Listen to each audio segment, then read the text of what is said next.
নফস কি তা কিভাবে ডাইভার্ট করবেন। এই ভিডিও থেকে আপনি জানতে পারবেন নফসে আম্মারা প্রতারক আত্মা, নফসে লাওয়ামা অনুশোচনাকারী আত্মা, নফসে মুতমাইন্না প্রশান্ত আত্মা এবং সর্বশেষে নফসকে কিভাবে ডাইভার্ট করবেন সেই বিষয়ে জানতে পারবেন।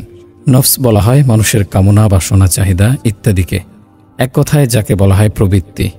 আল্লাহ তাআলা মানুষ সৃষ্টির সময় তার স্বভাবে কতিপয় চাহিদা দান করেছেন, যেমন আহারের চাহিদা, যৌবনের চাহিদা, কর্তৃত্বের চাহিদা, ক্ষমতার চাহিদা, লোভ, লালসা ইত্যাদি। সবগুলোকে এক কথায় জৈবিক চাহিদা বলা যায়। আর এগুলোই হলো নফস বা প্রবৃত্তি। নফস তার বৈশিষ্ট্যের দিক দিয়ে আবার তিন প্রকার। মূলত নফস একটি, কিন্তু কাল পরিক্রমায় স্বভাবের তাড়নায় ভিন্ন ভিন্ন রূপ ধারণ করে।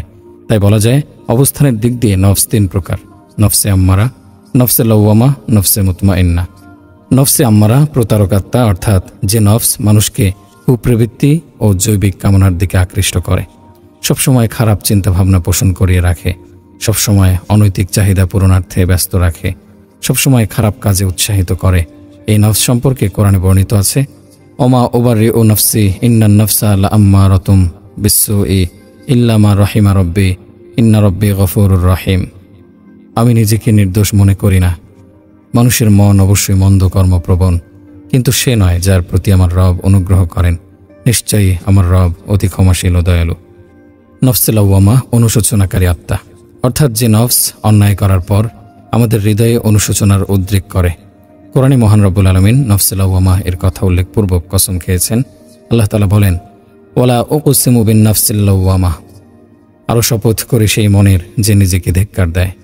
তাফসিরে মারিফুল কোরআনে নফসে লাওয়ামা সম্পর্কে বলা হয়েছে, নফসে লাওয়ামা এমন একটি নফস যা নিজের কাজকর্মের হিসাব নিয়ে নিজেকে ধিক্কার দেয়, অর্থাৎ কৃত গুনাহ অথবা ওয়াজিব কর্মে ত্রুটির কারণে নিজেকে ভৎসনা করে।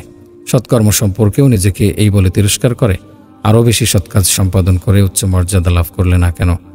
হযরত হাসান বসরি রাহিমাহুল্লাহ নফসে লাওয়ামা এর তাফসির করেছেন নফসে মুমিনা। তিনি বলেন, আল্লাহর কসম, মুমিন তো নিজেকে সর্বদা সর্বাবস্থায় ধিক্কার দেয়। সৎকর্মসমূহেও আপন কর্মে অভাব ও ত্রুটি অনুভব করে, কেননা আল্লাহর হক পুরোপুরি আদায় করা সাধ্যাতীত ব্যাপার। ফলে তার দৃষ্টিতে ত্রুটি থাকে এবং তার জন্য নিজেকে ধিক্কার দেয়। নফসে মুতমাইন্না প্রশান্ত আত্মা, অর্থাৎ যে নফস সকল কালিমা থেকে মুক্ত এবং যাবতীয় মহৎ ভাবনায় পরিতৃপ্ত, সমস্ত খারাপ কর্মপ্রবণতা থেকে মুক্ত। এ প্রশান্ত আত্মা সম্পর্কে মহান আল্লাহ সুবহানাহু ওয়া তাআলা বলেন, ইয়া আইয়াতুহান নফসুল মুতমাইন্না ইরজিই ইলা রব্বিকি রাদিয়াতাম মারদিয়া। হে প্রশান্ত আত্মা, তুমি তোমার পালনকর্তার কাছে ফিরে যাও, সন্তুষ্ট ও সন্তোষভাজন হয়ে।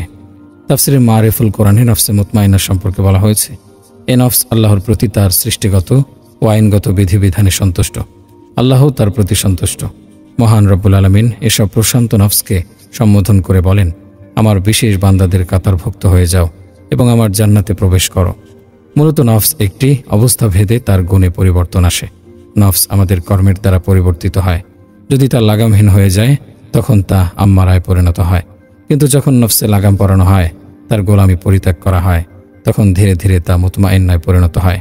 এজন্যই বলা হয় নফসে আম্মারা প্রায় সকলের মধ্যে বিদ্যমান। তাই আমাদের সর্বপ্রথম কাজ হচ্ছে নফসে আম্মারাকে নফসে মুতমাইন্নায় ডাইভার্ট করা, যাতে নফসের গোলামি থেকে রক্ষা পাওয়া যায় এবং তার প্ররোচনা থেকে নিজেকে দূরে রাখা যায়। নফসকে কিভাবে ডাইভার্ট করবেন? নফসে আম্মারার কাজ হচ্ছে সর্বদা খারাপ কাজের প্ররোচনা দেয়া। নফসে আম্মারা সবসময় আপনাকে আমাকে খারাপ কাজের প্রতি উৎসাহ প্রদান করে, আর অন্যদিকে নফসে মুতমাইন্না সর্বদা আল্লাহ ও রাসূল সাল্লাল্লাহু আলাইহি সাল্লামের হুকুম আহকামের প্রতি যত্নবান। সর্বদা এই নফস আপনাকে আমাকে ভালো কাজের প্রতি উৎসাহ দিতে থাকে।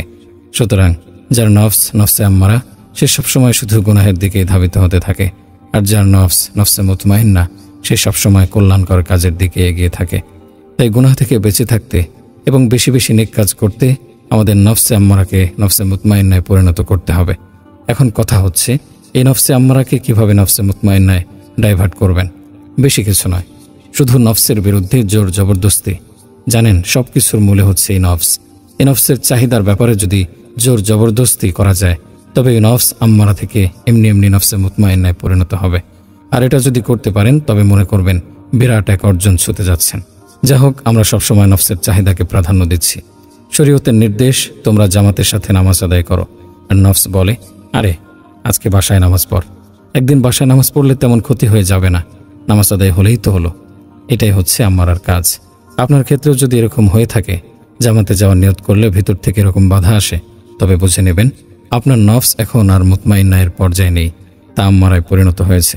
এমত অবস্থায় আপনার উচিত নফসকে ইসলাহ করা, তাকে আম্মারা থেকে মুতমাইন্নায় ডাইভার্ট করা।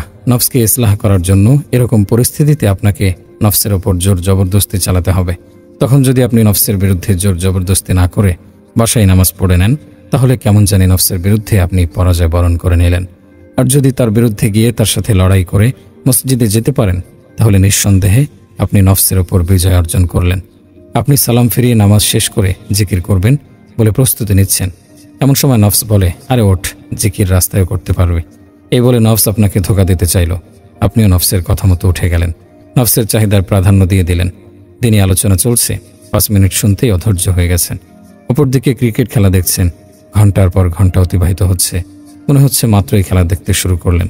কোরআন তেলাওয়াত করতে বসেছেন, 5 মিনিট তেলাওয়াত করতেই মনে হয় 1 ঘন্টা তেলাওয়াত করে ফেলেছেন। অন্যদিকে প্রেমের উপন্যাস পড়তে বসেছেন, ঘন্টার পর ঘন্টা অতিবাহিত হচ্ছে, টেরই পাচ্ছেন না। এগুলোই নফসে আম্মারার কাজ।